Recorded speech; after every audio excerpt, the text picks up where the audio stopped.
जय हिंद फ्रेंड्स, मैं रतलाल आज आपको थियोडोलाइट क्या है, व्हाट इज़ थियोडोलाइट, इसके बारे में बताने जा रहा हूँ। थियोडोलाइट सर्वे का एक ऐसा इंस्ट्रूमेंट है जिसकी सहायता से हम किसी भी ऑब्जेक्ट के हॉरिजॉन्टल और वर्टिकल एंगल मेजर कर सकते हैं। इसके साथ ही ट्रिग्नोमेट्री मेथड से हम किसी भी ऑब्जेक्ट की हाइट पता कर सकते हैं।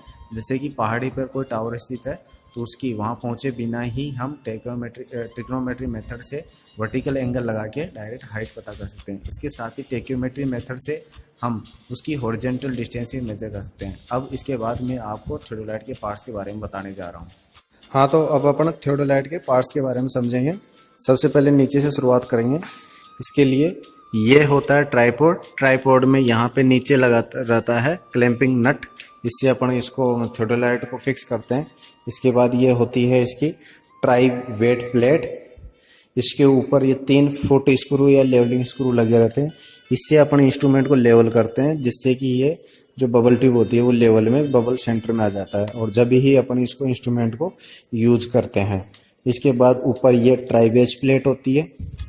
इसके ऊपर आएंगे तो ये क्लैंपिंग स्क्रू होते हैं। क्लैंपिंग स्क्रू में अपर क्लैंप और लोअर क्लैंप। लोअर क्लैंप से लोअर प्लेट टाइट होती है, जबकि अपर क्लैंप से अपर प्लेट क्लैंप हो जाती है। तो इससे क्या है कि अगर लोअर क्लैंप क्लैंप है तो इससे अपना का ये तो मतलब रीडिंग चेंज होगी, और अगर अपर क्लैंप क्लैंप है तो रीडिंग चेंज नहीं होगी। उसके बाद अपन इसको घुमा सकते हैं, जैसे कि इस प्रकार से। अब ये रीडिंग चेंज नहीं होगी। और जब दोनों क्लैंप हैं तो दोनों क्लैंप होने के बाद ये इंस्ट्रूमेंट ऐसे रोटेट नहीं कर सकता। तो अपन को जब भी यूज करना होता है इंस्ट्रूमेंट को और रीडिंग लेनी होती है हॉरिजॉन्टल एंगल की, तो इसको लोअर क्लैंप को तो टाइट रखना पड़ता है क्लैंप करके, और अपर क्लैंप को ओपन रखना पड़ता है ताकि रीडिंग चेंज होती रहती है। इसके बाद ये जो इसके साइड में होते हैं ये वाले, ये होते हैं टेंजेंट स्क्रू। इससे बिल्कुल धीरे धीरे स्लो मोशन मूव करवाने के लिए टेंजेंट स्क्रू काम में लेते हैं। इसके बाद ये ऊपर होता है टेलीस्कोपिक सेंटरिंग टेलीस्कोप। इसके लिए अपन डायरेक्ट, जब अपने पास प्लम बॉब नहीं होता तो इससे भी डायरेक्ट यहाँ से देख के और नीचे ग्राउंड लेवल दिख जाता है, तो यहाँ से अपन सेंटरिंग कर सकते हैं। फिर इसके बाद ये आ जाता है मैग्नीफाई ग्लास। ये रीडिंग लेने के लिए काम में आते हैं। जब रीडिंग अपन को क्लियर नहीं दिखती तो इसके लिए यहाँ से इसको घुमा के फिर रीडिंग पढ़ सकते हैं यहाँ से। इसमें ये 2 प्लेट दिख रही होगी आपको। ऊपर वाली अपर प्लेट है, नीचे लोअर प्लेट है। नीचे वाले में 0 से 360 तक का एंगल रहता है, जबकि ऊपर वाले में 0 से 20 तक का रीडिंग रहती है। इसके बाद ऊपर चलेंगे अपन तो ये हो जाएगी हॉरिजॉन्टल बबल ट्यूब। ये अपन को मतलब जब भी हॉरिजॉन्टल एंगल लेना होता है तो ये इसका बबल हमेशा सेंटर में रहना चाहिए, और इसको अपन टेम्परेरी एडजस्ट के टाइम पे भी सेंटरिंग करने के लिए यूज़ करते हैं। इससे ऊपर चलेंगे अपन तो ये ए टाइप से, जैसे ये बना हुआ ना, ए दिख रहा होगा आपको, तो ए टाइप का एक स्टैंडर्ड बना रहता है जिसपे अपना ये वर्टिकल सर्किल है, ये वर्टिकल सर्किल लगा रहता है। इसी के ऊपर अपना ये टेलीस्कोप है, तो ये टेलीस्कोप भी ए स्टैंडर्ड पे लगा रहता है। इसमें टेलीस्कोप में ये हो जाता है टेलीस्कोपिक क्लैंपिंग स्क्रू, ये वाला।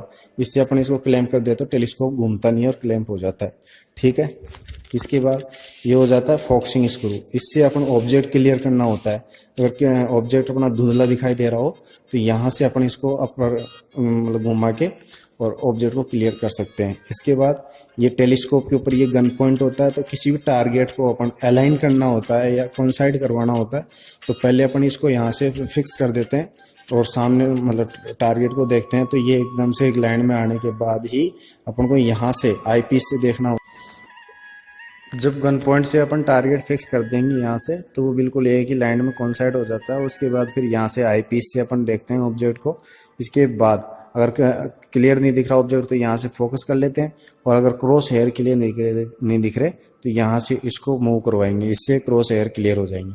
इसके बाद इधर वर्टिकल सर्किल पे चलते हैं तो ये ऊपर अपर बबल ट्यूब है। यहाँ से अपन इसको जब भी वर्टिकल एंगल लेना होता है तो इसको भी सेंटर में लेना होता है। इसके बाद ये ऊपर मिरर लगा रहता है। मिरर जब काम में आता है जब उसकी ऑब्जर्वर की हाइट छोटी हो, तो उसको यहाँ से मतलब दिखे नहीं तो ये यहाँ से इसमें मिरर में से देख के पता कर सकता है।